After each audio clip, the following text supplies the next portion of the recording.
É urgente. Agora que o Supremo Tribunal Federal aceitou a denúncia contra Bolsonaro e ele virou réu na ação do golpe, a Câmara dos Deputados tem um poder gigantesco, gente. Praticamente aí uma carta na manga de parar, de suspender, de travar todo o julgamento.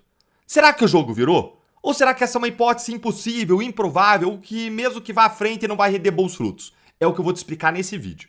A PGR e o STF acabaram se colocando aí contra a parede no julgamento da ação do golpe, talvez esquecendo de um detalhe muito importante da nossa Constituição, que eles, como especialistas, deveriam ter se atentado e que poderia, para algumas pessoas, virar completamente o jogo em favor do Bolsonaro e dos outros 6 réus. E esse detalhe é o seguinte: a Câmara dos Deputados tem o poder de suspender esse julgamento agora mesmo. E sim, gente, isso não é ilegal, não é inconstitucional, não engorda, não é uma violação à separação dos poderes, não é nada disso que o STF gostaria que fosse, não. É 100% constitucional. E eu vou te mostrar isso agora. Então lê aqui comigo essa matéria do Cláudio Dantas.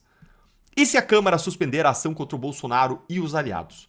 A ação penal aberta pelo STF contra Bolsonaro inclui 7 aliados e, olha só, dentre eles, deputado federal Alexandre Ramagem.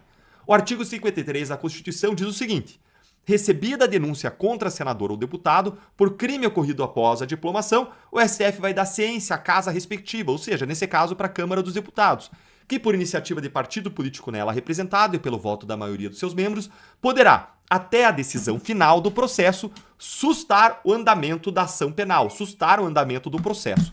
Essa aí é a realidade. Opa, Deltan, quer dizer então que o STF tem que dar ciência do recebimento da denúncia para a Câmara? Sim.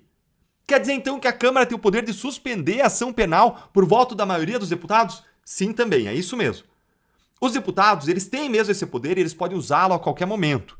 Mas tem um porém que pode frustrar você aqui em seguida, que eu preciso te explicar a história inteira. E se você não sabia disso aqui, gostou já de receber essas informações, curte o vídeo para que mais pessoas tenham acesso a essas explicações que você não vai ver lá na imprensa tradicional, trazendo isso para o grande público. E vamos entender aqui. Será que o Bolsonaro e o PL conseguem convencer todos esses deputados a votar a favor da suspensão?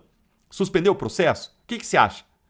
Hoje já tem lá uma maioria na Câmara favorável à anistia aos réus 8 de janeiro. Mas será que isso serviria também para travar o processo do Bolsonaro? Eu já vou te responder o que eu acho a respeito disso, mas antes disso, vamos continuar aqui a leitura para você entender o quadro completo. No julgamento da denúncia, a primeira turma atestou que parte dos fatos atribuídos à Ramagem ocorreram após a diplomação dele, inclusive aquele que é considerado o ponto nevrálgico aí da acusação, os atos do 8 de janeiro. Dessa forma, se o partido PL ou outro partido apresentar à Câmara um pedido para sustar o andamento da ação, para suspender, ele pode ser aprovado em plenário e paralisar o processo. Pois é, gente. Vejam como a própria PGR e o STF se colocaram aí aparentemente numa sinuca de bico. Eles precisavam dizer que os atos do 8 de janeiro eram uma tentativa de golpe. Por que isso? Porque eles precisavam mostrar que os requisitos dos crimes de violência ou grave ameaça, que é o requisito dos crimes de tentativa de golpe, de abolição violenta do Estado Democrático de Direito, eles precisavam mostrar que esse requisito de violência ou grave ameaça estava presente. E o 8 de janeiro que mostra isso. Mas incluir o 8 de janeiro como uma parte da denúncia é justamente o fato que dá para a Câmara agora o poder de suspender a ação, porque isso aconteceu depois da diplomação do Ramagem. Então, a primeira turma do STF atestou que os fatos atribuídos ao Ramagem são atos de período posterior à diplomação dele, ou seja, posterior ao momento que ele já era deputado, e isso imediatamente faz com que o STF seja obrigado a dar ciência à Câmara, e a partir daí ela já conta com o poder de suspender o processo.